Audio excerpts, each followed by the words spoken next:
Seja bem-vindo ao Direito 4.0. Eu sou Gustavo Miranda e neste podcast converso com as pessoas que estão transformando o direito por meio da inovação, criatividade e tecnologia. Quanto tempo da sua rotina você dedica para tentar entender como está sendo a experiência dos usuários dos seus serviços?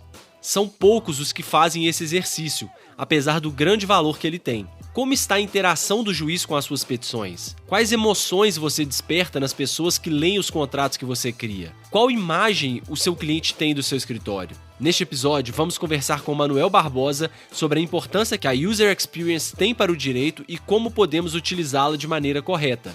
Ele é designer e comunicador, formado em publicidade e propaganda com especialização em UX Design e agilidade pela PUC Minas, já participou e liderou projetos de legal design para grandes empresas do país e atualmente é head de projetos de legal design e visual law no FCM Law. Vamos nessa? Manuel, seja bem-vindo ao Direito 4.0. Eu tava dando uma vasculhada lá no seu perfil no LinkedIn, né? A gente sempre dá uma geral aqui nos convidados para entender melhor, saber os assuntos, né? As coisas que as pessoas têm falado ultimamente. E uma coisa me chamou a atenção lá na sua bio, que é a seguinte. Você, numa das passagens lá, você se descreve como assim, também conhecido como o cara do e se? Eu queria começar já com essa sua descrição. Por que você é o cara do e se? Muito bom, Gustavo.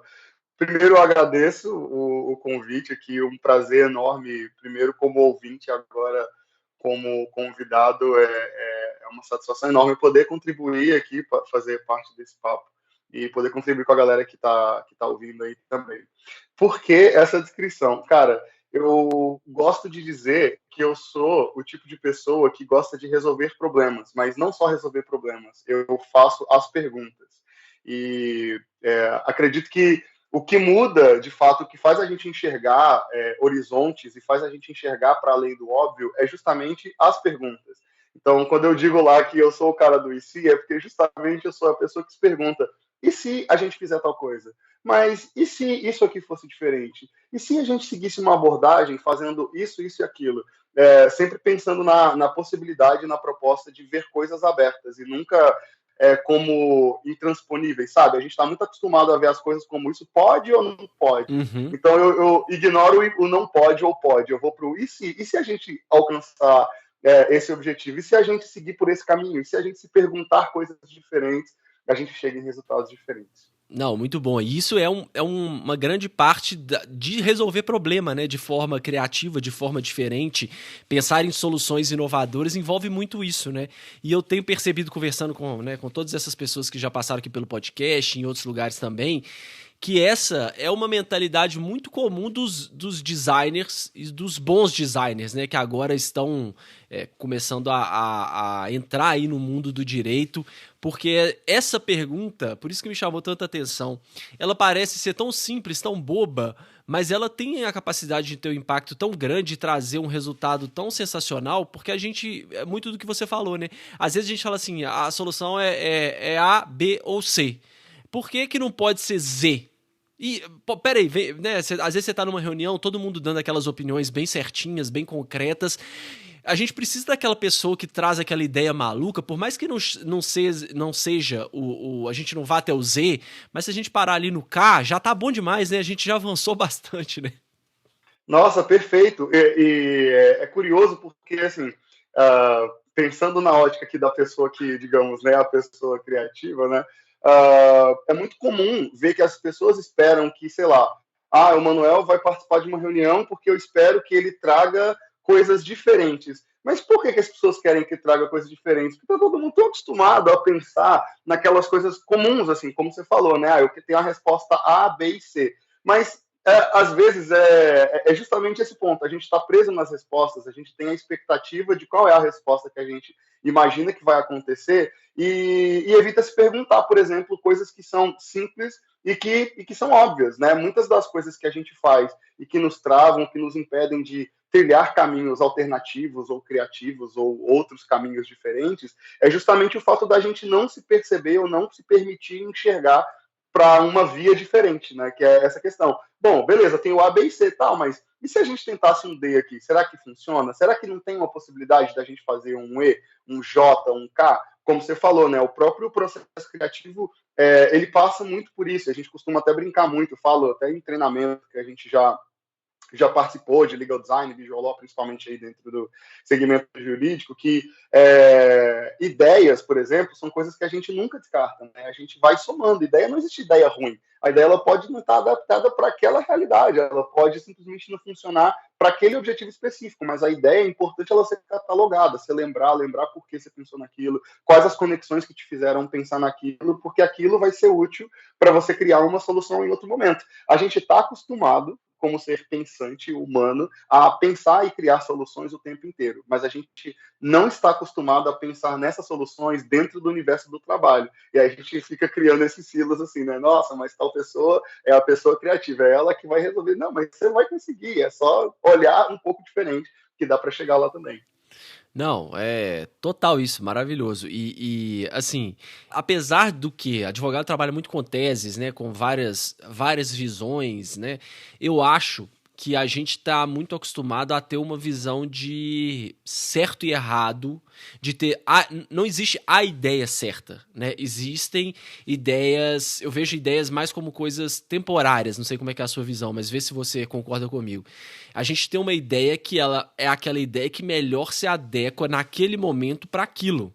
Pode não ser a melhor ideia, mas se ela resolver, por exemplo, 80% do que eu estou precisando para aquele momento a 1/10 do custo, para mim, naquele momento, ela é a melhor ideia. Apesar de, num conceito talvez mais abstrato, ela não ser a ideia perfeita, entendeu? Conseguiu? Perfeito. Esse é o mindset, assim, né? Que eu acho que a gente precisa quebrar, que a gente tem muito isso, essas caixinhas, né, esses silos que você falou. A gente tenta encaixar muito, mas não, tem às vezes ideia que vai ocupar 1, 2, 3 silos diferentes e tá tudo bem, faz parte a ideia não ser 100% boa. Ela pode ser 90%, 80%, 70% boa, né? Exato, é exatamente isso, assim, a ideia parece que ela tem que ser funcional apenas, né? E eu acho que, de forma geral, isso combina muito com a forma como a gente acaba tomando decisões. Depois, falando um pouco mais sobre outros aspectos, dá para explicar um pouco mais sobre isso, mas a gente tende sempre a buscar os caminhos que são mais rápidos e eficientes, mesmo que eles não sejam lá os melhores caminhos. E no caso do universo jurídico, vejo que existe também essa percepção que eu acho que tem também uma conexão ali com o treinamento, né, digamos, a formação acadêmica, da lógica do risco, né, de pensar nas coisas a partir da lógica do risco, de como evitar o risco, como evitar os problemas, como evitar que tal coisa funcione ou não funcione, como se adequar melhor a uma situação ou outra situação. Então, acho que isso acaba também contribuindo para essa visão um pouco, não é exatamente limitada, mas uma visão que se comporta dessa maneira mesmo, assim, se adaptando melhor. Olha, eu posso ir até aqui, isso aqui já resolveu, isso já me trouxe a resposta que eu queria, já me deu a segurança jurídica que eu queria, não vou perder meu tempo, não vou correr atrás disso, e aí segue o barco de novo, sempre a partir dessa premissa. E falando aí em formação, você disse, né, que gosta de resolver problemas, de pensar coisas diferentes. Por que cargas d'água você foi parar no direito? Porque assim, me colocando na sua pele, se eu sou um designer formado que gosta de resolver problemas, coisas diferentes, abordagens, eu sei que, por um lado, o direito é um oceano azul de oportunidades, mas por outro também, eu como designer jamais talvez iria para o direito, porque a visão, às vezes, que as pessoas têm de fora, e que corresponde, né, um pouco mesmo, se não 100%, 90% da realidade, que é aquele lugar quadradão de gente chata, do juridiquês, enfim. Por que você foi e falou, não, é ali que eu quero atuar mais? Eu não sei nem se você atua 100% só com direito ou se você tem outros projetos, mas por que você está focando tanto no direito? O que te chamou a atenção assim? Legal. Eu acho que, eu não sei se foi sorte ou maldição, mas quando eu estava no ensino médio, eu até brinco com os meninos do escritório, né? Quando eu estava no ensino médio, a minha vontade inicial era fazer direito, eu queria ser advogado.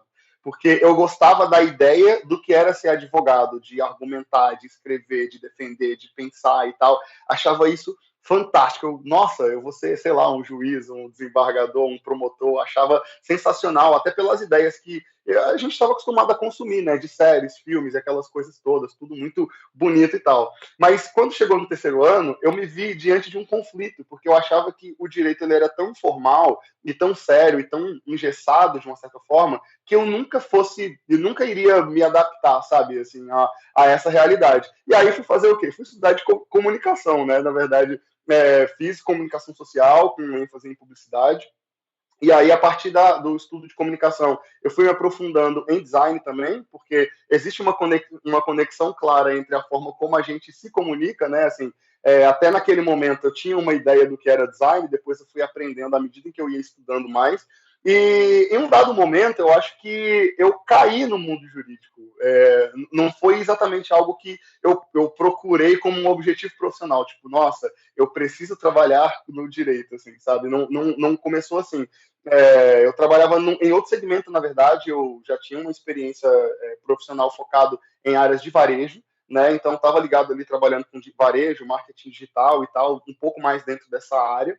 E foi justamente dentro dessa área que eu conheci o UX Design, que é uma das especializações que eu tenho hoje e tal. E dentro desse meio tempo surgiu uma oportunidade de trabalhar no FCMO, que é o lugar onde eu estou até hoje, né? Surgiu uma vaga lá, que era para analista de marketing na época. E aí eu fui lá fazer a entrevista com o Fábio, lá com os meninos, e foi sensacional. Foi quase amor à primeira vista. Gente, esse negócio é muito diferente, assim, eu pensando comigo, né? Tipo, nossa, mas será que eu perdi esse tempo todo e o escritório era desse jeito e tal, né? Tipo, a galera é tão mais tranquilo, o ambiente super inovador e tal, visões diferentes de mundo e tal. Nossa, isso é muito interessante, porque na minha cabeça a lógica do trabalho jurídico era totalmente diferente. E depois eu descobri que, na verdade, o pessoal do escritório é que estava um pouco mais diferente do que o mercado costumava praticar. E eles, inclusive, falavam isso, nossa, olha, você não se acostuma muito não, porque talvez lá fora você vai ver que existem estruturas um pouco mais tradicionais e tudo mais. A gente não é a regra, né? Exatamente, a gente não é a regra. E eu gostei do desafio, porque nesse primeiro momento, assim que eu entrei, comecei ali lidando com questões ligadas a marketing, principalmente, comunicação institucional e tal, foi quando o escritório, na verdade, o tema de legal design e visual law começou a borbulhar, né? Tipo, pelo menos os primeiros indícios ali no Brasil, cerca de 3 anos atrás, né? Mais ou menos, começaram a falar algumas coisas. E eu comecei a conhecer o conteúdo e eu lembro do Fábio falando assim comigo, ele, cara, a gente está começando a trabalhar com umas coisas aí de design e tal, talvez você se interesse. E acabou que eu fui me interessando muito, porque, na verdade, a conexão com essa temática de conseguir pensar a comunicação de uma forma diferente, para mim era como se eu vi como se fosse, cara, parece que esse aqui é o objetivo da minha vida, sabe? Eu estudei a minha vida inteira entendendo como é que é a interação das pessoas, como melhorar a interação, a lógica comunicacional. Eu lembrava lá das minhas aulas do professor lá de teoria da comunicação. Gente, isso agora está fazendo super sentido. Não que não fizesse antes, né? Mas na lógica da comunicação de marketing digital, a gente usa ferramentas diferentes. E parece que no direito casou, assim, tipo, de uma forma muito perfeita. E aí, trabalhando ali com a Lilian Coelho e tal, que até já participou aqui com vocês, com o Fábio, principalmente, e estudando mais sobre legal design, visual law, eu já estava estudando UX, cara, isso aqui é muito doido, e eu preciso emergir nesse negócio. E eu não parei mais, e aí eu fiquei desde então, né, assim, acabei dessa fase aí, como trabalhando inicialmente lá como analista, depois eles acabaram criando uma empresa no grupo ali focada em educação, tecnologia e tal, né, a Legal Hack, e eles me chamaram para participar como sócio, como responsável de projetos de design e tal, e aí a conexão ficou. Então, hoje eu já me vejo fazendo isso e tentando buscar cada vez mais conhecimento, né, para poder aprimorar a prática e tal, técnicas, mas vivenciando e trazendo essas experiências para dentro da lógica jurídica. Ou seja, a minha primeira lógica é essa. E, assim, é até engraçado que eu costumo dizer para as pessoas, normalmente, ou quando eu me apresento, ou num curso, alguma coisa assim, numa palestra, que eu sou advogado por osmose, né? Porque eu estou tão acostumado com advogado, tão acostumado a lidar com advogado, com documentos jurídicos o tempo todo, a ler, a entender e tal, que é como se eu passe já fosse ali, né? Se eu passar perto ali da OAB, parece que a carteirinha vai brotar dentro da minha carteira, né? A sensação é Pelo essa. menos uma de estagiário você consegue, né? Exatamente isso. Maravilha. E então, o que é, afinal de contas, também UX? User Experience, experiência do usuário, né? Muita gente fala disso. Qual que é a diferença, efetivamente? Porque pra gente do direito tudo é tão novo, tudo é tão diferente, que às vezes a gente acaba misturando os termos assim, né? E eu vejo pessoas utilizando isso como se fosse sinônimo de design em si, e não é verdade. O que é isso e qual que é essa diferença, então, entre o design e UX? Boa. Realmente faz sentido essa confusão, mas até para criar uma contextualização, né, é como se assim, o design é uma ciência social aplicada que tem diversas especializações ali de nichos e subnichos que você pode se aprofundar e se tornar especialista em algum tema, assim como no direito também tem, né? Tem o direito tributário, trabalhista, enfim, societário, tem várias cadeiras aí que são até tradicionais, outras que são mais inovadoras, mas que são várias vertentes diferentes dentro de uma mesma lógica, de um mesmo guarda-chuva chamado, digamos assim, de direito, né? O design é a mesma coisa, assim, existem várias especializações, áreas, nichos e itens ali que podem ser explorados para atingir um objetivo específico, e que aí eles vão ganhando nominhos diferentes. E à medida que você está fora desse meio, é comum que você não esteja tão acostumado ali com esses nomes. Inclusive por conta aí do crescimento desses temas aí de visual law, legal design, né, e essas coisas que ficaram bem em alta aí recentemente, de fato começaram a tratar UX com design thinking e visual law e legal design como sendo tudo sinônimo uma coisa da outra. Mas de fato não é. A gente pode dizer aí que o UX design ele é uma dessas vertentes de design, né, que é focada em entender como as pessoas se sentem sobre determinada experiência, né? Isso a gente pode dizer assim, né, tipo um conjunto de elementos, de fatores que vão analisar, estudar, compreender como as pessoas se comportam durante a interação com o produto, com o serviço, seja digital, seja físico e tal, e tentar entender esse comportamento para melhorar, de fato, a experiência. Né? A experiência é como a pessoa usa durante o uso. Né? Então, não só se perguntar como ela faz isso, mas observar como ela faz isso, né? Tentar entender melhor como as pessoas fazem isso. E aí, quando a gente pensa em experiência do usuário, e a gente pensa em experiência do usuário no contexto jurídico e pensa nos documentos, principalmente aí, digamos que seja um dos elementos principais que a gente vê no mundo jurídico, como é que as pessoas interagem com documentos jurídicos? Como é que é esse processo de interação? Quando ela lê um documento, ela faz o quê? Como é que ela faz? Primeiro ela vai para a primeira página, vai seguindo tudo, ela vai direto para o meio, ela procura a informação objetiva, ela manda para alguém. Qual é o comportamento que o usuário tem quando ele interage com um documento jurídico? Então, o UX design, o trabalho do UX designer é muito sobre observar esses comportamentos através dessas ferramentas e técnicas que a gente tem. E aí, por exemplo, o design thinking pode ser uma dessas ferramentas, mas tem outras ferramentas que ajudam a gente a construir essa percepção e construir soluções também, a desenhar soluções para ajudar essas soluções serem, de fato, satisfatórias. Afinal, não adianta a gente ter um contrato, por exemplo, sei lá, que atende a minimamente o básico para a finalidade que ele tem, mas que a pessoa que leu não entendeu uma vírgula, né? Ela teve que gastar horas, semanas, meses ali de trocas com várias pessoas, mandando para várias pessoas para perguntar o que era um termo específico, uma expressão em latim, um nome técnico que estava num contrato, simplesmente porque ela não está participante do processo comunicacional. É como se ela estivesse excluída, né? O advogado escrevendo ali para outro advogado, e se eu tiver um não advogado nessa interação, a gente costuma ter problema. Então é isso, assim, basicamente experiência do usuário, né? Pensar em experiência do usuário, a gente está muito acostumado a ficar usando nomes em inglês, às vezes é um pouco esquisito, mas é de fato sobre isso, sobre entender como as pessoas se comportam e como elas se sentem durante a interação com produtos e serviços. Legal. E vou fazer então aqui o papel do advogado diabo para algumas pessoas que são mais céticas, assim. Por que é importante eu parar para pensar na experiência do usuário? Qual a diferença que vai fazer para mim, eu que sou advogado, que já estou acostumado a fazer aquele contrato lá, tradicionalzão, já tem aquele modelinho pronto ali no meu escritório. Por que você acha que eu devo me preocupar com a experiência do usuário e não simplesmente continuar fazendo o contrato do jeito que a gente faz hoje? Não, perfeito. Na minha cabeça questionadora, eu me faria a pergunta ao contrário, né? Por que que os advogados não estão se preocupando com a experiência do usuário na interação com documentos jurídicos?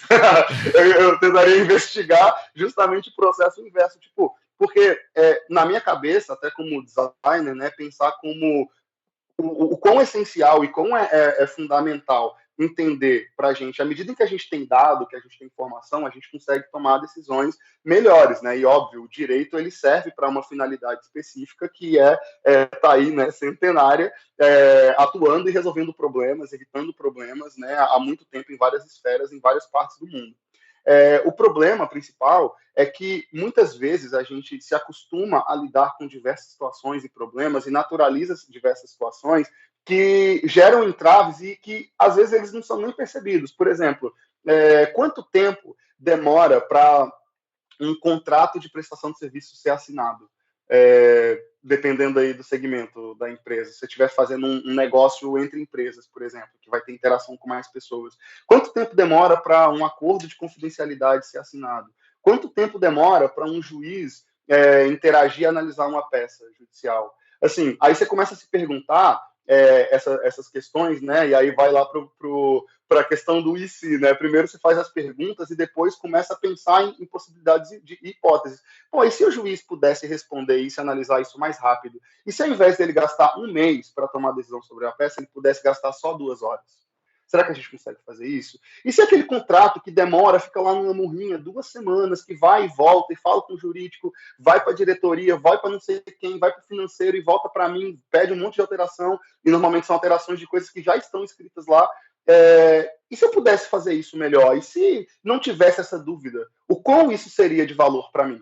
E aí, se eu fizer essa pergunta para o advogado, que é o advogado do diabo, quanto tempo, ou quanto isso de valor geraria para o seu negócio, para o seu escritório? Ter mais tempo, ter disponibilidade da sua equipe, poder focar em coisas que são melhores, ter mais objetividade, reduzir a quantidade de questionamentos, facilitar o processo de tomada de decisão. Qual é o valor que isso tem para o seu negócio?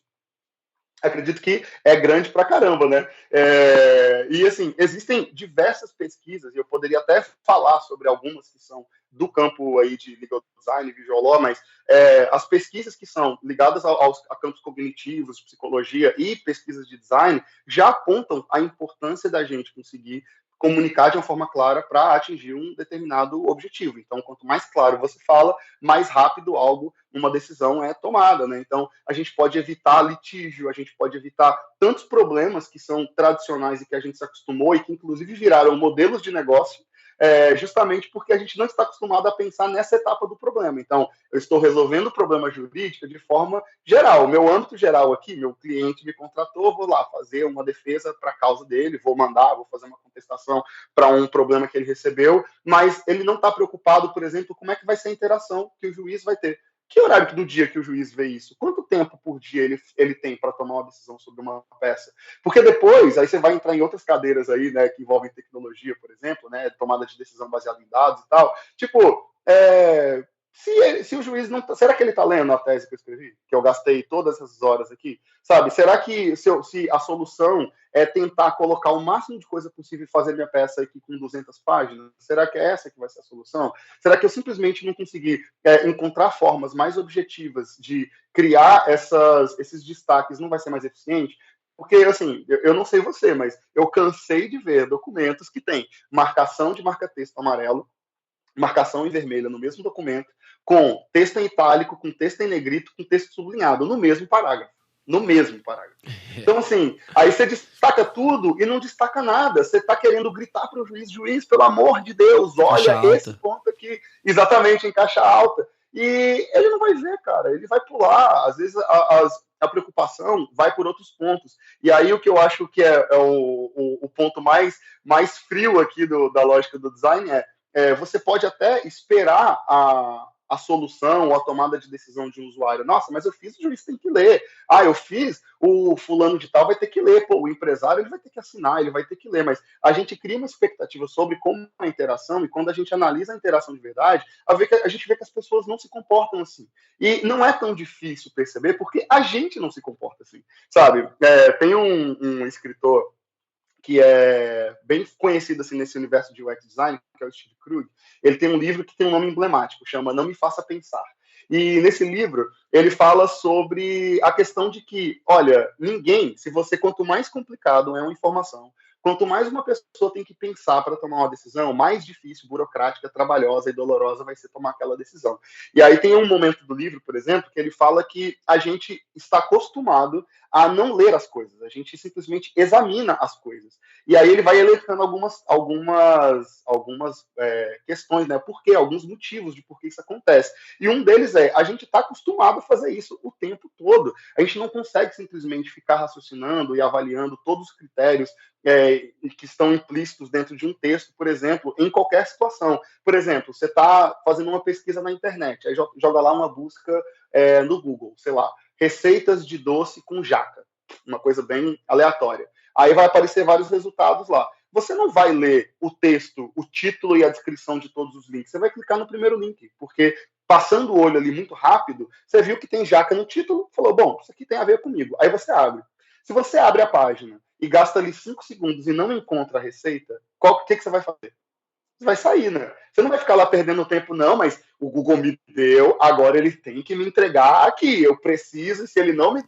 Eu vou no Procon, eu quero que o Google me dê a receita no primeiro link. Gente, isso não vai acontecer. Isso é um processo muito complexo. A gente simplesmente aperta o botão de volta e vai para o próximo link. Por quê? Porque isso é o mais fácil. A gente está acostumado a pensar em soluções que gerem menos esforço cognitivo. Isso acontece, inclusive, nas tarefas que a gente está acostumado, como as tarefas que envolvem a fundamentação do nosso trabalho, né, dentro desse campo jurídico. Então, eu espero que a pessoa... Mas será que ela vai ler de verdade? Será que realmente a preocupação dela é a pessoa que está contratando um serviço? Será que a preocupação dela principal é saber o foro, é saber lá várias regras sobre privacidade? Tudo bem, privacidade hoje tem alta, mas riscos e outras questões. Muitas vezes essas informações, por exemplo, em contratos, elas são usadas apenas para consulta, para quando um problema acontecer. Mas para o cliente é sensível saber, por exemplo, quais são as condições de pagamento. Vai ter multa se ele tiver algum problema e se ele atrasar, porque são os pontos sensíveis para ele. A única informação que ele realmente acredita ser relevante são essas questões. Ele vai simplesmente folhear lá e vai tentar encontrar o mais rápido possível onde é que estão localizadas as informações que são essenciais. A partir do momento que ele leu e ele se sentiu seguro, ele vai se sentir seguro para assinar. Se ele tiver a possibilidade de chamar alguém para fazer isso por ele, que aí vai, mais uma vez, reduzir a carga cognitiva, ele vai fazer. E esse alguém vai dar uma olhada ali, se, por exemplo, se ele tiver um advogado contratado para fazer isso, advogado vai fazer a leitura adequada e tudo mais, faz parte do trabalho do advogado. Mas e se não for um advogado? E se for, sei lá, um favor? E se a pessoa estiver lendo num contexto diferente? Olha, eu vou ler seu contrato aqui, mas, putz, eu estou no mercado. Vou fazer aqui, vou ler aqui para aprovar, porque eu tenho que aprovar logo, mas eu estou fazendo compra, ou estou levando meu filho na escola. Qual que é a capacidade que a pessoa vai ter de tomar uma decisão plena a respeito do texto que tá escrito ali? Ela simplesmente não vai conseguir, porque dentro do contexto, do cenário onde ela está, as próprias questões que estão em volta, elas vão tornar essa experiência mais difícil, né? E aí tem vários pensadores que vão dizer aí como isso melhora. Por exemplo, a Ginny Reddish, que é uma designer também, focada em design de informação, ela fala que as interações no campo digital, web, por exemplo, elas precisam ser mais visuais, porque é isso que vai fazer com que as pessoas consigam perceber e entender melhor a informação. Né? Você imagina que a gente está cada vez mais, e a pandemia acelerou isso, a lidar com computadores, lidar com celulares, interagir com documentos de forma digital, interagir, fazer reuniões, tudo é digital, o tempo todo a gente está em todos os lugares do mundo, mas se a gente tira a informação, a gente está conversando com uma tela, você está conversando com uma lâmpada. Qual que é o impacto cognitivo que conversar com uma lâmpada causa? Por exemplo, tem mais cansaço visual, você fica mais cansado, seu olhar ele gera ele vai ser afetado por essa exposição de longo prazo diante das telas. Não muito comum, é fácil encontrar alguém falando, ver uma publicação, ver uma pesquisa falando como as pessoas estão se sentindo cansadas, no home office, por exemplo, porque ficam muitas horas ali no computador e tal. Em reunião virtual, então, assim, né, também tá tendo muito isso. Em reunião virtual, exatamente, fadiga. Por quê? Porque a gente está adaptado a esse novo conceito, a essa nova forma de lidar e de interagir, mas a gente ainda é humano interagindo com questões humanas. Você está falando ali diante de uma lâmpada, por exemplo, que está gerando esse cansaço. Como é que eu vou reduzir? Eu não vou, porque o computador ele já faz parte do nosso modelo de vida, digamos assim, de trabalho. Mas eu vou fazer com que o meu contrato, então, ele seja do mesmo jeito como ele sempre foi, porque a interação ainda vai ser no computador. O juiz, quando ele tiver que fazer a leitura da peça, ele também vai ler no computador. Como é que é isso? E se surgir uma notificação no celular dizendo que a mãe passou mal, ou que algum problema aconteceu, um problema na escola do filho, sabe? Como essas coisas elas podem afetar o comportamento, a capacidade, a leitura e a interação com documentos? É muito grande. Então, assim, quanto maior a gente consegue, quanto mais a gente consegue facilitar esse processo, quanto mais a gente consegue facilitar, mais a gente consegue garantir tempo, não só para a gente, mas para o cliente. A gente consegue garantir mais recursos, porque você perde menos tempo da sua equipe jurídica lá, em várias idas e voltas. Eu lembro de um cliente que na primeira reunião de projeto, ele falou, cara, é impressionante porque eu tenho um serviço que é um serviço que é técnico, né? Meu contrato, se não me engano, é uma seguradora. E aí ele falando, olha, são termos muito técnicos, é muito difícil, mas aí eu trabalho e vendo esse serviço para outras empresas, né? E aí esse documento ele vai e volta várias vezes e que ele fala é sempre desgastante. Todas as vezes são desgastantes. As pessoas perguntam sempre as mesmas coisas, elas questionam as mesmas coisas. Nossa, mas eu senti falta de ter uma cláusula falando sobre tal coisa. Então, mas tem lá na cláusula 8.9. Pô, mas na página 74. Exatamente. Aí você começa a entender, né? Que tipo, nossa, mas, cara, olha o tamanho desse documento, né? Realmente, ele é muito grande. Aí a gente começa a criar essas barreiras. Tem até uma autora que eu gosto muito, na verdade, ela é designer também. Né? Eu falei várias referências de design aqui, né? Mas tem algumas referências jurídicas que são boas também. Mas a Estefânia Passeira é uma das pessoas que, pelo menos dos artigos e publicações mais antigos que eu conheço, ligados a esse uso de design aí dentro do universo jurídico, e aí ela escreveu um artigo que depois virou um tema para um doutorado, que é Por Trás do Muro de Palavras, né? Então, como usar o design de informação, como usar o design informacional para tornar contratos mais amigáveis, né? Então, o tema dela é sobre isso. Aí ela fala que ela começou a pensar e pesquisar sobre o tema quando ela viu um workshop, ela participou de um workshop e a pessoa lá, palestrante, falou que fez uma dinâmica, deu um contrato de locação para eles lá, para eles analisarem, forem discutindo e tudo mais, e as pessoas, todo mundo ali, né, discutindo, pensando e tal, nossa, complicado, ninguém entendia nada. E aí ela mostrou uma solução. Ela apresentou uma solução que tinha uma reorganização dos textos, o texto era reposicionado, a organização era melhor, e os títulos das cláusulas eram mais fáceis de entender, então eles estavam mais adequados com, de fato, o que estava escrito.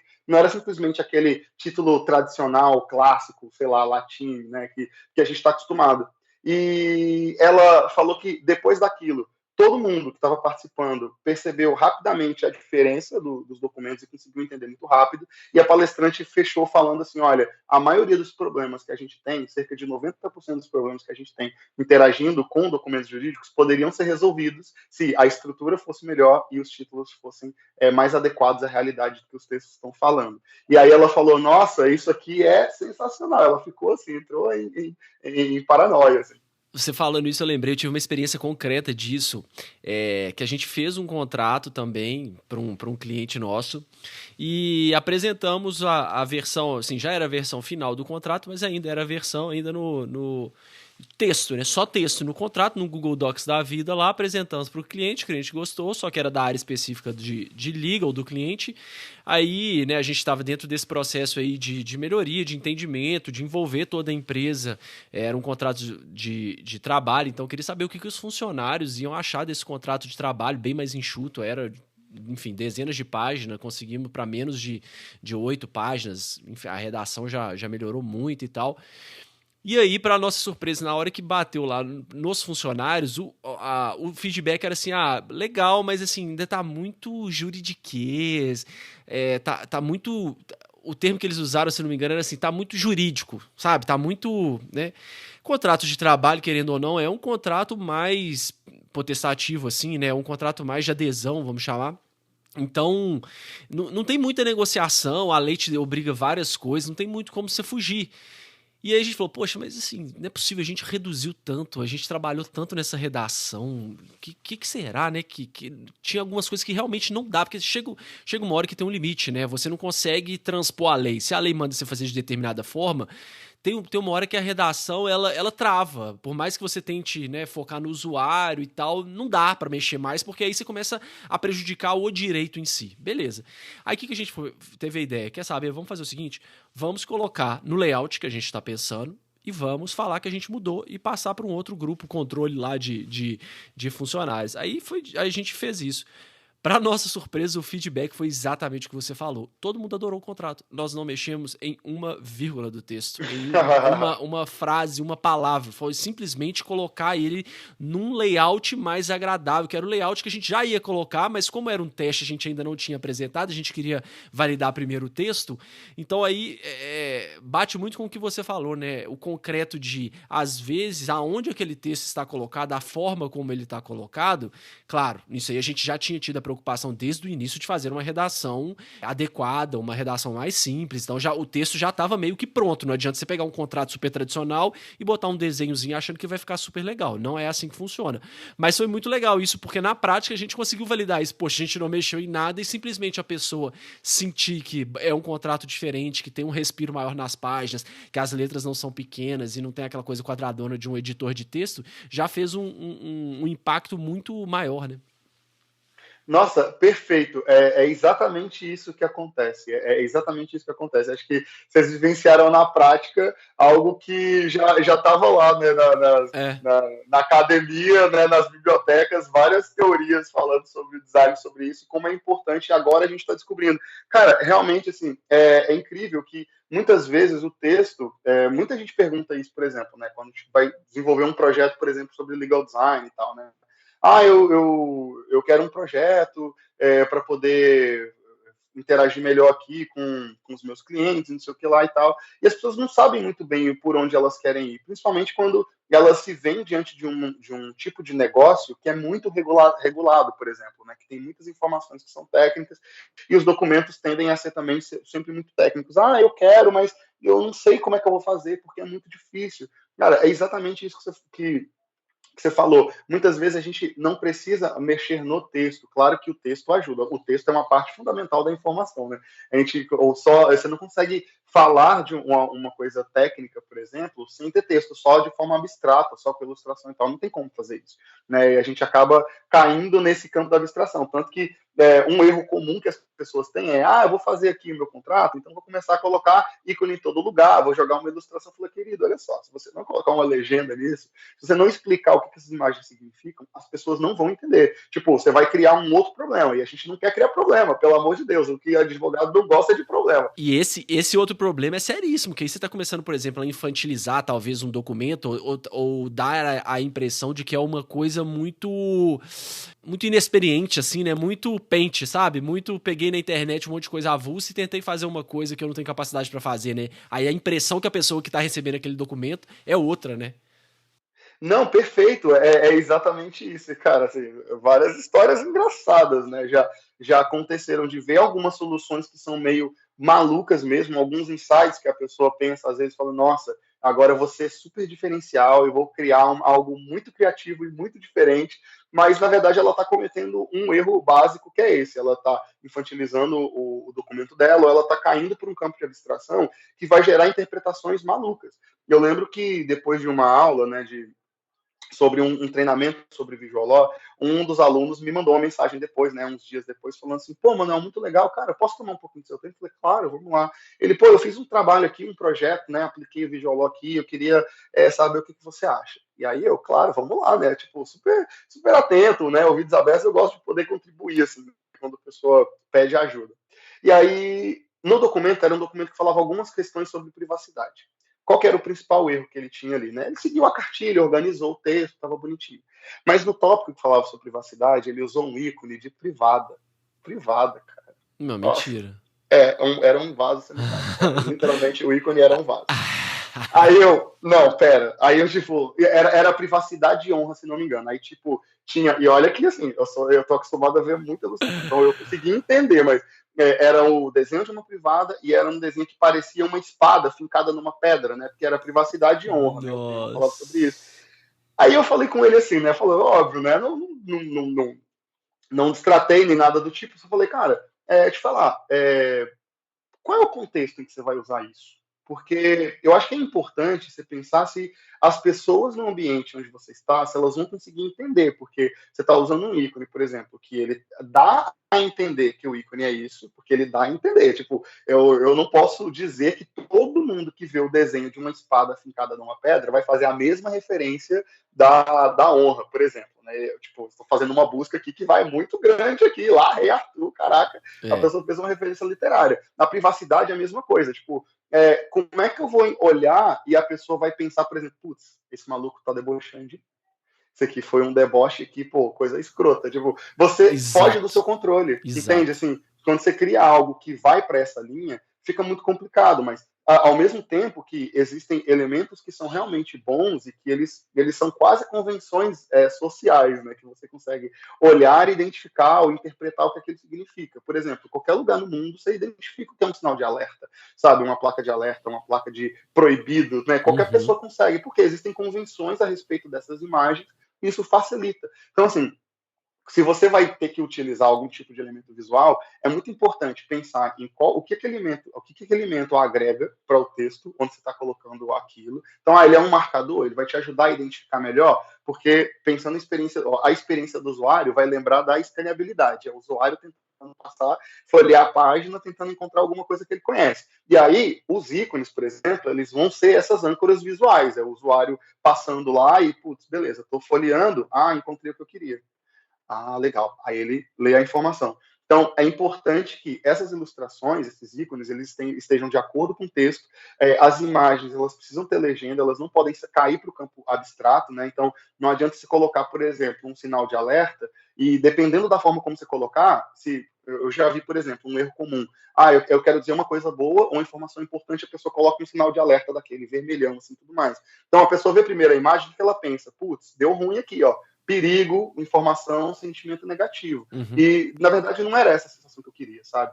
E o próprio design, ele vai gerando essas experiências que são sensoriais mesmo. Você vai sentindo sentimento na medida que você tem que tomar uma decisão a partir de algo que você está interagindo. Então, quanto melhor você consegue organizar o texto, a informação, entendendo aí como o seu usuário interage com os documentos, melhor você consegue criar uma experiência melhor, né? Por exemplo, tem um princípio básico do UX que a gente chama de usabilidade, né? Que usabilidade a gente pode chamar que é a medida de o quão bem um usuário específico em um contexto específico pode usar um produto ou um serviço para alcançar um objetivo definido de forma eficaz, eficiente e satisfatória. Essa é a descrição lá do Interaction Design Foundation.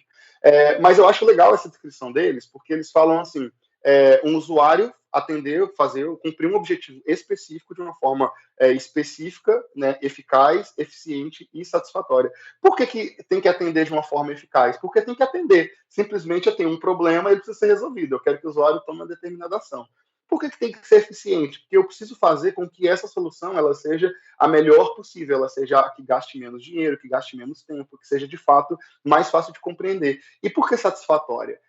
Nessa lógica do design, pensando em emoções e tal, que é uma lógica até que o Don Norman, que é o cara que cunhou esse nome UX Design, né, que é o Donald Norman, ele fala que o design é emocional. Então, quando você está interagindo com algum produto, seja produto qual for, tá? Uma mesa, uma escova, um ventilador, um computador, ele também provoca emoções. Essas emoções elas podem estar conectadas não só com a interação do produto, mas com o que aquele produto ou que aquilo que você quer fazer significa na aplicação prática daquilo. Mas quando eu penso em documentos jurídicos, por exemplo, quais são os sentimentos que estão conectados a documentos jurídicos? Normalmente são desinteresse, principalmente se a pessoa não é advogada. Se ela não é do mundo jurídico, ela vai ter desinteresse, ela vai ter um sentimento mínimo de repulsa, ela vai se sentir cansada, ela vai se sentir bloqueada para ler, porque ela já sabe, ela tem a ideia de que o documento jurídico é uma coisa ruim.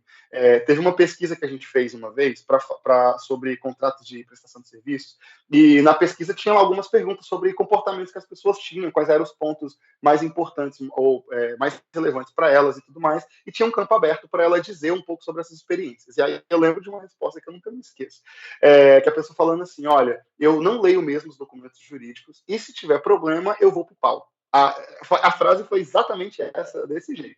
E isso foi muito marcante, a gente comentou muito lá no escritório na época e tal, sobre como isso representa a visão que uma pessoa média, comum, digamos assim, comum de não estar acostumada, né, de ser leiga da informação jurídica, de muitas vezes como ela se comporta, porque ela já parte do pressuposto que a informação jurídica é ruim, que vai ser difícil, que ela vai se sentir burra, ignorante, que ela não vai conseguir entender. Então, assim, olha quantos sentimentos carregados estão quando a pessoa tem que interagir com um documento. Então, quando você está lá fazendo o seu contrato bonito, lá, não, mas o usuário só vai ter que assinar aqui. Cara, olha, tem muita coisa acontecendo. Se a pessoa se sente empoderada da informação, se ela lê, se ela compreende rápido, se ela pode tomar decisão sem ter que pedir ajuda de alguém, ela se sente uma pessoa que é parte daquilo, sabe? Quanto de valor isso tem, quanto de confiança ela não gera no seu escritório, no seu departamento, no serviço que você está prestando, sabe? Cara, isso é sensacional e tem pouquíssimas pessoas falando isso que você acabou de falar agora, referente.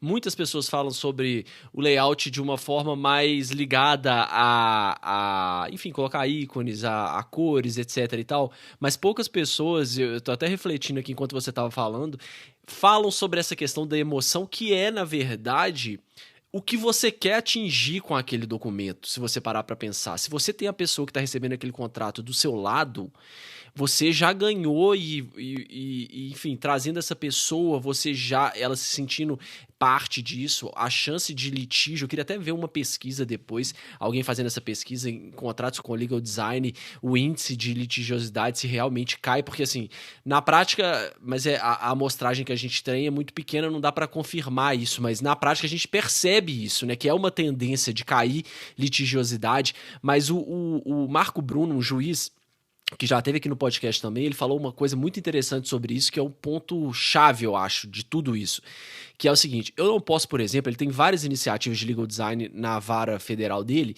e ele estava falando no episódio que a gente gravou, assim, eu não posso, por exemplo, eu tenho que saber o que eu vou usar, porque eu não posso pegar um mandado de prisão e colocar ele super bonitinho, com cores vibrantes, porque parece que eu estou fazendo uma chacota da pessoa que vai receber aquilo. Você tem que pensar, aquela pessoa ela está recebendo um mandado de prisão, um bloqueio, enfim, eu acho que o exemplo, não sei se foi de prisão ou de bloqueio de bens, alguma coisa. Eu não posso botar uma algeminha no mandado de prisão para ficar legal, não, porque qual que é o sentimento daquela pessoa que está recebendo aquilo? Né? Então, assim, é muito interessante, é muito dentro disso que você tá falando, e agora isso ficou muito claro para mim, que é uma camada do documento jurídico que quase ninguém, mesmo as pessoas que são mais antenadas nessa questão do legal design, não entenderam ainda que tudo isso tem um objetivo, que é chegar lá no final, nessa camada emocional mesmo, nessa camada de percepção individual. Porque às vezes a gente começa também, a gente não tem esse treinamento que você teve em questões de marketing, por exemplo. A pessoa que está te contratando para você fazer um contrato, se você parar para pensar, ela não quer o contrato. Ela quer o que aquele contrato vai resolver na vida dela.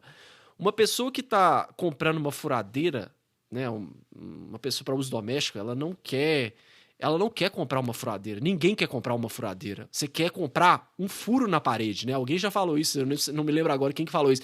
Ela não quer comprar furadeira, ela quer o quadro de pendurado na parede, é isso que ela quer. Então, esse salto é que a gente não está acostumado a fazer. Então, a gente foca muito em vender a furadeira como contrato e não percebe que, na verdade, o nosso furo na parede, o nosso quadro de pendurado é o imóvel da vida daquela pessoa, por exemplo, que está comprando. É um contrato de trabalho que é o sonho da vida, que ela foi contratada e estudou anos, passou num processo de seleção, enfim, é esse salto que é o mais importante e pouca gente está falando, e você acha que tratou agora muito bem, você resumiu bem, assim, e chamou muita atenção e tocou em vários pontos que são interessantíssimos da gente parar para pensar na hora que a gente está fazendo tanto um contrato tradicional, quanto um contrato que use as técnicas do legal design e do UX, né? Nossa, cara, isso é perfeito. Eu gosto muito de um conceito do Don Norman, tem um livro dele que chama Design do Dia a Dia. E ele fala muito sobre essa questão, é um dos livros em que ele fala, né? Tem um outro livro que fala do design emocional e tal, mas ele fala muito sobre essa questão de como é o comportamento de usar coisas no dia a dia e o que a gente espera dessas coisas.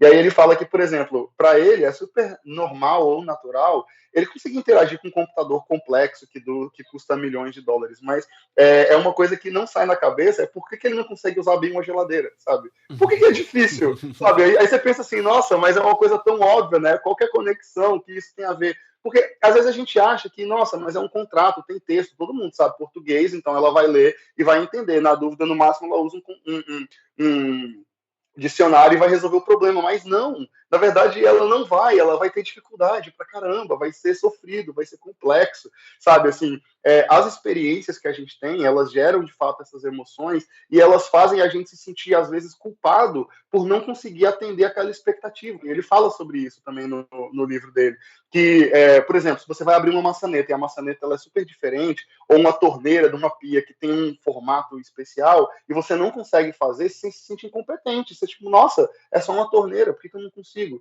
Mas a culpa não é do usuário que não consegue, a culpa é do designer que formatou algo que não pensou no usuário. Entende? Assim, a mesma coisa para essas outras experiências. Assim, eu tive a oportunidade de trabalhar com o Marco Bruno em um projeto que foi bem legal, assim, gosto muito dele. E, inclusive, ele participou de um treinamento que a gente fez também, e que foi bem legal, e tinha uma situação parecida lá, que era um case que ele trouxe, que era um mandado de missão na posse, né, que era uma situação parecida, só que esse era para dizer que a pessoa perdeu um imóvel, né, tipo, olha, você está recebendo um comunicado dizendo que você está perdendo um bem, né, e aí tem lá a informação. E o desafio que a gente tinha na turma, né, que os alunos tinham lá, era tentar repensar essa comunicação, mas de uma forma que ela fosse humana o suficiente para conseguir comunicar a informação, trazer clareza para a informação, mas sem gerar o tom de deboche. E aí eu lembro do Marco falando sobre essa questão, tipo, gente, a gente não pode, eu não vou, tipo, o brasão é amarelo, eu vou fazer aqui amarelo, verde e amarelo, bandeira do Brasil. Né? Tem gente que vai pensar nisso, não, mas eu tenho que usar as cores, porque se não tiver cor, não é visual law, não é legal design, eu preciso ter cor. Mas que cor que você vai usar? Você vai fazer um negócio com uma bandeira, como se fosse da Copa do Mundo? Você vai usar um ícone aleatório que não tem nada a ver e tal? Então, assim, a informação essencial ela tem que estar lá, mas não necessariamente que isso também é algo que a gente também não está acostumado a pensar, né? Até por ver muito design como sendo só a questão visual, mas qual é o objetivo, qual função que o design está agregando ali para o serviço, sabe? Se fosse, por exemplo, uma pessoa que vai ter dificuldade, que precisa do intermédio de outra para ler um contrato, como alguém, por exemplo, que tem dificuldade visual, se você der para ela um contrato em braille, ela vai se sentir abraçada, sabe? Ela, poxa, você pensou em mim, sabe? Eu não preciso usar um tradutor por voz, eu não preciso de alguém que leia para mim e me diga o que está escrito. Eu consigo ler, eu consigo entender. Qual é a satisfação que essa pessoa tem? E eu não estou falando sobre nada sobre visual, sabe? De ser plástico, visual plástico, mas de ser fácil de compreender, né? Dele conseguir visualizar e dele sentir parte daquilo. Então, acho que de fato é essencial, cara. Assim, se a gente conseguir se colocar mais no lugar do outro, para pensar as experiências que as pessoas têm, quando elas interagem com esses produtos que a gente está acostumado, a gente conseguiria de fato reduzir muitos problemas. Eu não tenho um dado agora de cabeça para te dizer sobre números específicos de redução, como você falou, né? A gente tem muitas informações que são pulverizadas. Tem clientes que estão adotando algumas medidas, e a gente, por exemplo, já desenvolveu várias, e a gente recebe dos clientes informações do tipo, nossa, eu nunca mais recebi uma reclamação de tal contrato. Eu nunca mais recebi um problema, ouvi um problema relacionado a tal problema. Tipo, por exemplo, sei lá, o Sicredi, cliente nosso, a gente já desenvolveu diversos projetos para eles. E o primeiro projeto que a gente fez com eles foi uma jornada de consórcios, né? Então, eram mais de 200 documentos que a pessoa tinha que interagir durante a fase inteira do consórcio. A gente fez um trabalho assim minucioso para entender a jornada, quais eram os passos, o que entrava antes, depois, como é que era a informação, documentos que tinham fonte tamanho 7, sabe? Assim, várias questões básicas que eram barreiras, as pessoas não entendiam, elas abriam reclamações depois, processavam um banco depois. Só te porque, interromper, nossa, desculpa, olha, que essa questão do documento com fonte 7, a gente tá falando da mensagem que o design passa, querendo ou não, você tá economizando no papel ali, porque o seu contrato, se não tivesse com a fonte 7, ele ia ter 50 páginas, você reduziu para 25 porque tá na fonte 7, mas a mensagem que você está passando para a pessoa que recebe esse documento é o seguinte, na minha visão, né? Está aqui o documento. Toma, não precisa nem ler, porque você não tem você não tem a mínima condição de dar um palpite. Qualquer coisa que você quiser modificar, isso é impossível. Ou você assina, ou então não existe o contrato. Porque pra mim, se eu recebo um contrato desse gigante com uma fonte dessa, é assim, não é pra você ler, concorda? Olha a mensagem. Perfeito. Olha, eu vou te dizer que, assim, antigamente, né, hoje em dia a gente tem vários bancos digitais aí e tal, mas eu me lembro da sensação que foi sentar na cadeira de um banco, de um gerente de banco, Aham. para abrir uma conta. E, vou abrir uma conta e tal, quais são as características? Aí passa os documentos. Agora é só você assinar um contrato. Aí me vem com um contrato de 30 páginas, É. que era todo em caixa alta, e fala só, assinar aí. Falou, não, mas eu quero ler. E aí o gerente olhando para mim com a cara de desdém, tipo assim, mano, você tá perdendo tempo com isso, é só assinar assina isso, sabe? Tipo, assina logo. E aí, tipo assim, isso é uma cena que nunca saiu da minha cabeça, que é justamente isso. Poxa, mas eu deveria saber, eu deveria saber da informação que está escrito aqui, eu deveria saber dos riscos, eu deveria É. saber quais são os percentuais, as taxas, as informações deveriam ser claras para mim. Mas parece que, tipo assim, realmente, não importa se você não vai ler, se você quer ler ou não, você vai ter que assinar porque você quer o que a gente está oferecendo. Então, é um problema seu. Tipo, só assina e sai logo daqui, sabe? É esse sentimento mesmo. Eu passei por uma experiência muito parecida com a sua, só que aí entra meu lado de advogado, né?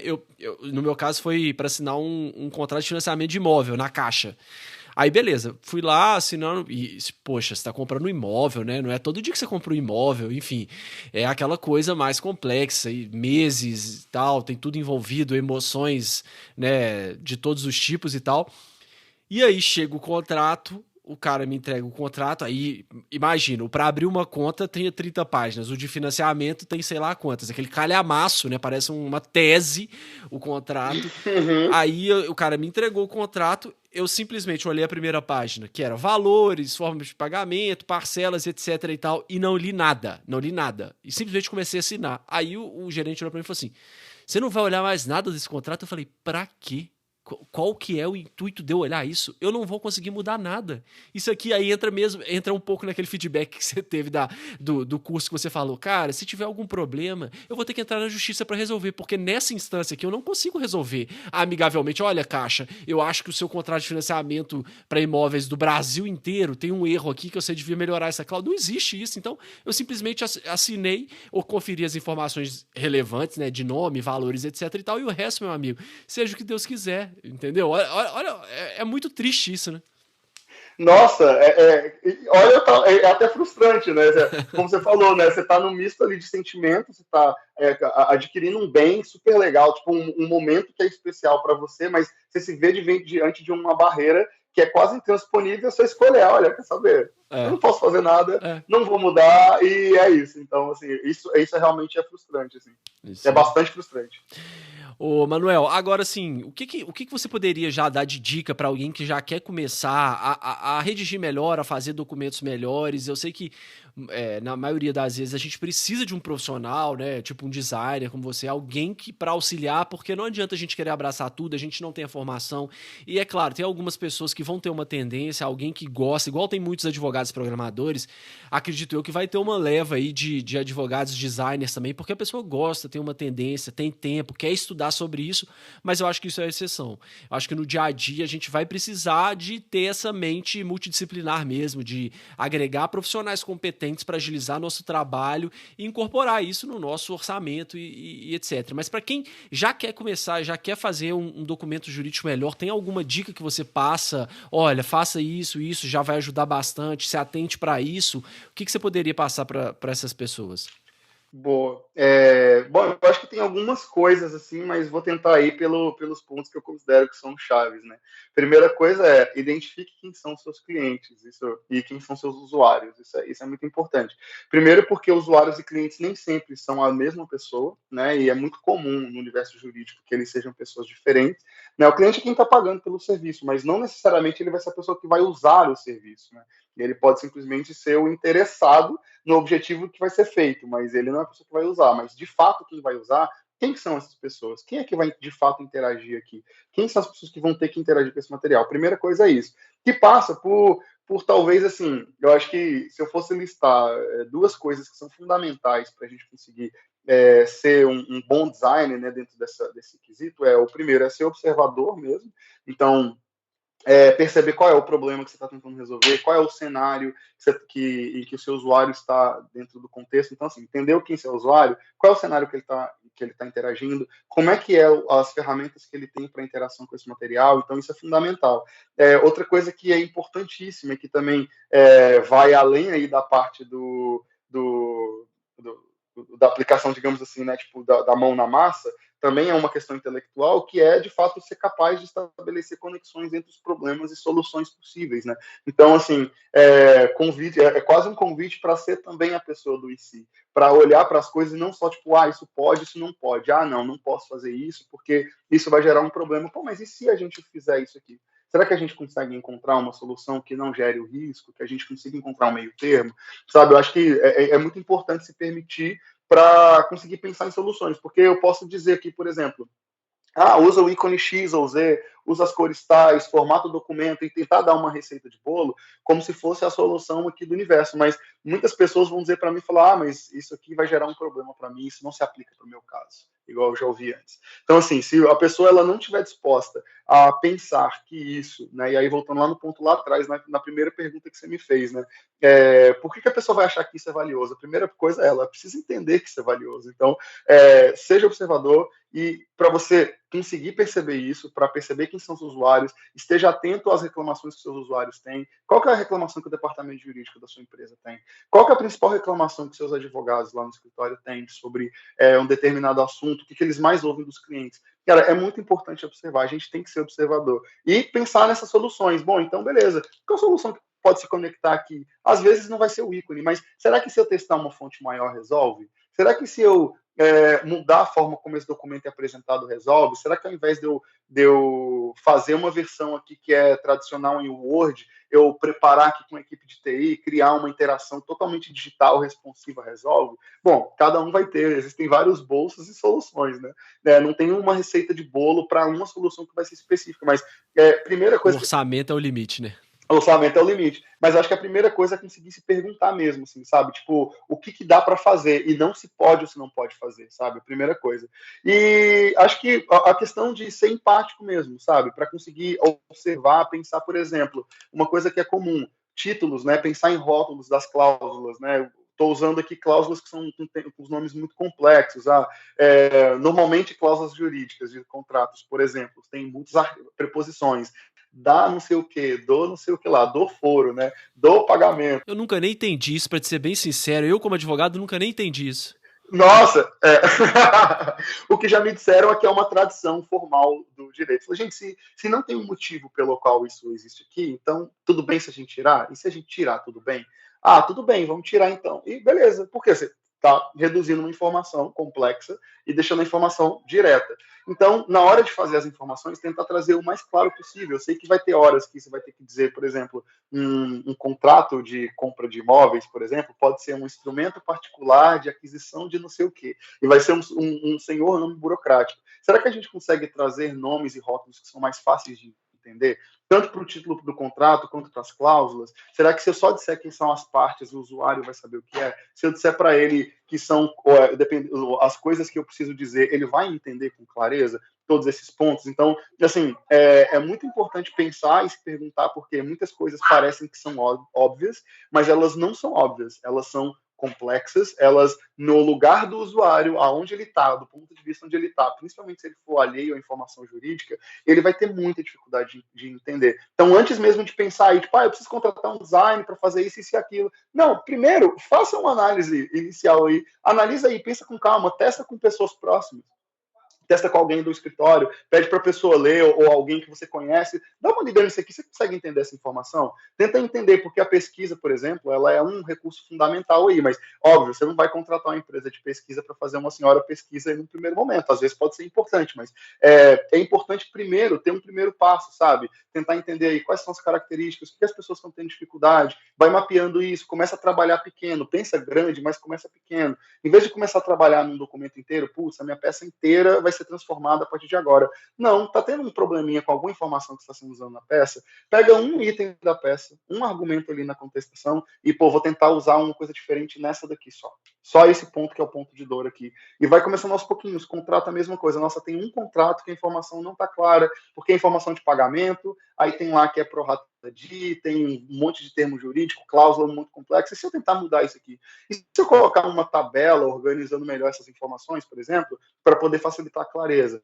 Imagino que aí, quando o usuário estiver escaneando lá, passando pelos dados, ele vai conseguir visualizar de uma forma melhor. É uma questão mesmo de observar e de testar. Parece chato, difícil no começo, parece que você vai despender muita energia, a energia que o advogado não quer gastar. Mas a partir do momento em que isso se torna parte do seu mindset, da cultura mental que você tem e do objetivo que você tem de negócio, de trabalho, cara, isso vai se tornar uma coisa natural. E aí o seu trabalho vai ser muito mais fácil. E eu acho também que uma parte importante que volta nessa questão que você falou do direito, dos fundamentos, é olhar as nossas próprias objeções, porque às vezes a gente tem na cabeça que uma coisa tem que ser de determinada forma e não tem. Eu tinha um professor muito foda de direito processual civil e ele falava uma coisa. As pessoas perguntam, qual o nome da ação que eu coloco? Ele falou assim, não existe nome de ação. Você pode dar o nome que você quiser, a ação chuchu, não interessa. O nome da ação é procedimento, então é a ação ordinária, a ação comum do procedimento ordinário. Não interessa, a gente está inventando uma coisa que você acha que tem que ter um nome. É claro que o nome vai facilitar o juiz pegar, bater o olho e entender do que se trata ali, ao invés de ter que ler a ação inteira. Mas o nome, não existe isso de... O nome tem que ser a ação de indenização por danos morais cumulado com danos materiais e pedido de tutela antecipada, entendeu? Não necessariamente. Se você consegue passar essa informação de um outro jeito, pode passar, porque juridicamente não tem nada que te impede. O que manda é o rito da ação, né? Então, assim, essas objeções que já aí agora vinculadas um pouco ao direito, a gente tem algumas assunções que a gente faz que não são verdades. A gente tem que voltar um pouco também para o direito, estudar mais a fundo e ver o que a gente pode mexer e o que a gente não pode mexer. Nossa, perfeito, adorei o exemplo. Eu acho que é justamente essa linha mesmo, assim, sabe? E de fato, se desapegar um pouco dessa questão, tipo, da tradição de fazer as coisas do jeito que elas são sempre feitas, né? Nossa, mas o jeito de fazer é isso, a tradição manda que eu tenho que dizer isso, eu tenho que colocar desse jeito, eu tenho que escrever desse jeito, mas, cara, não precisa, sabe? E eu acho curioso essa questão do juiz, no exemplo que você falou, porque parece que há uma questão assim, né? Mas é o juiz vai saber o que eu estou falando, então eu posso escrever porque eu preciso impressionar quase aqui, né?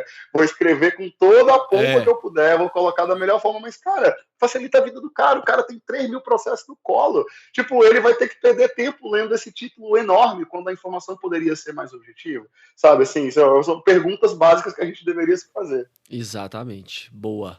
Manuel, maravilha, pra gente já ir caminhando aqui agora então pro final do episódio, eu vou te fazer umas perguntas rápidas, as respostas não necessariamente têm que ser rápidas, tá? Qual que é a dica mais valiosa que você já recebeu? Pode ser dica profissional ou dica de âmbito pessoal também. Cara, a dica mais valiosa... Uma das mais, se for difícil. Não, boa. Eu acho que... Pensando aqui... Para ser muito sincero, pode parecer um pouco clichê diante de tudo que eu já falei até agora, mas eu acho que a principal dica foi me questionar. E estar aberto a questionar, porque são as perguntas que movem o mundo, assim, sabe? E não as respostas. Então, eu lembro da primeira vez que eu ouvi um professor falando sobre isso, por exemplo, que a gente tem que questionar, que a gente tem que observar, mas que tem que questionar, que a gente não pode receber tudo e entender como se aquele fosse o formato natural do mundo e que a gente tem que perguntar tudo. Eu acho que tudo que eu consegui pensar ou conquistar ou fazer na vida, de alguma forma, em âmbito pessoal, profissional, foi porque eu sempre fui muito inconformado com as coisas postas como elas são. Eu sempre me questionei demais e perguntei demais. Então, acho que seria a dica fundamental aí. Acho que serve para qualquer esfera aí, pessoal, profissional. Boa. O que significa sucesso para você? Sucesso? Caraca, boa pergunta. Cara, eu acho que sucesso tem a ver com se sentir bem, assim, sabe? Por se sentir pleno, se sentir bem, fazendo o que você gostaria de fazer, ou aquilo que você se sente que é o que você quer fazer. Eu sei que isso pode parecer um pouco abstrato, porque muita gente fala assim, trabalho com o que você gosta, blá, blá, blá, aquela história. E muitas vezes a gente não trabalha necessariamente com o que gosta, mas você trabalha com algo que te deixa pleno, sabe? Você tem um objetivo que ancora o seu trabalho. E, por exemplo, no meu caso, eu sempre tive o desejo, né, desde a época lá da faculdade, que eu queria lá estudar direito e tal, eu sempre me vi podendo pensar e conectar com pessoas, sabe? Eu sempre gostei muito dessa questão humana, assim. E o trabalho que eu faço hoje, ele simplesmente me traz essa conexão de pensar que, nossa, eu estou contribuindo para que as pessoas se sintam conectadas com as informações. Eu estou lidando de pessoas para pessoas. Não é um negócio para uma empresa, não é uma prestação de serviço para um outro lugar. Eu estou lidando e conectando pessoas com informação, sabe? Isso para mim é algo muito valioso. Então, acho que é legal a gente pensar, eu penso pelo menos o sucesso assim, é legal, óbvio, né? Tipo, sucesso é ganhar bem? Talvez, mas não só. É de fato se sentir pleno e feliz. E aí não tem a ver com salário, sentir como se de fato tá bem consigo mesmo e tá bem no ambiente onde você tá. E você já falou aí vários livros ao longo do episódio, a gente vai colocar todos aqui na descrição do podcast. E para quem ficou interessado, tem mais algum outro que você gostaria de recomendar ou você já passou todos aí? Deixa eu ver. Eu acho que eu falei do Steven Krug, né? O Não Me Faça Pensar. O Design do Dia a Dia, do Don Norman, também é muito legal. Tem um que eu acho legal acrescentar, que eu não vou lembrar o nome do autor agora, porque eu não estou com o livro aqui na mão, mas eu posso te mandar depois, quando você for colocar na descrição, que é o Storytelling com Dados. Eu acho que é um livro muito legal, que ele fala sobre como você utilizar a informação mesmo, e aí ele fala de dados, porque a gente está falando dados não é necessariamente o número, né, mas a informação que precisa ser posta de uma determinada forma. E eu acho que se conecta muito com o trabalho jurídico, porque ele ajuda você a pensar em prioridades ali de informação que você precisa colocar sem sobrepor a carga cognitiva para o usuário. Eu acho que esse é um livro bem legal. E um último que eu diria, só livros de design, tá? Para poder dar uma quebrada mesmo aí. Eu sei que tem várias galera falando sobre legal design, visual law, tem uma coisa legal, mas eu acho que pensando em UX, um que eu gosto muito é leis do UX aplicadas, leis da psicologia aplicadas a UX, na verdade. Que eu também esqueci o nome agora, mas que é um livro muito legal. Ele fala muito sobre princípios de design e de psicologia aplicados dentro de contextos, né? Ele vai dizendo ali como aquele princípio foi descoberto e como é que ele funciona, como a gente se comporta diante de determinadas situações e tal. Eu acho que é um recurso fundamental para a gente entender mais do ser humano mesmo e saber como o design pode ajudar a gente a transformar o mundo, transformar os documentos e tornar a informação mais clara. Legal. E para quem quiser te acompanhar aí na internet, quais redes sociais que você utiliza? Bom, eu estou, digamos assim, de forma profissional no LinkedIn, né? Que é o Manuel Barbosa, ou Manuel V. Barbosa. E no Instagram eu só posto coisas pessoais, assim, tipo, eu não tenho com conteúdos que são mais profissionais. Se a pessoa quiser me seguir, quiser ver conteúdo de música, corrida, amigos e coisas divertidas, fica à vontade para me seguir lá. O Manuel com U no final e underline. Mas no LinkedIn é mais fácil de encontrar quem quiser saber mais sobre questões profissionais aí. Inclusive, ficar à vontade para mandar um contato, ficou com alguma dúvida, quer trocar uma ideia, super aberto aí para poder falar e contribuir com quem achar que deve. Boa, Manuel. Então, mais uma vez, muito obrigado por participar do Direito 4.0. Nossa, eu que agradeço demais. Foi sensacional estar aqui com você. Espero que tudo isso tenha sido bastante útil aí para quem participou e que vocês tenham gostado do papo. Obrigado. Valeu. Para você não perder nenhum dos nossos próximos episódios, siga o Direito 4.0 no seu player favorito. Siga o nosso Instagram, que é @Direito 4.0 Podcast. E também estamos no LinkedIn. É só procurar Direito 4.0 Podcast. Até o próximo episódio, pessoal.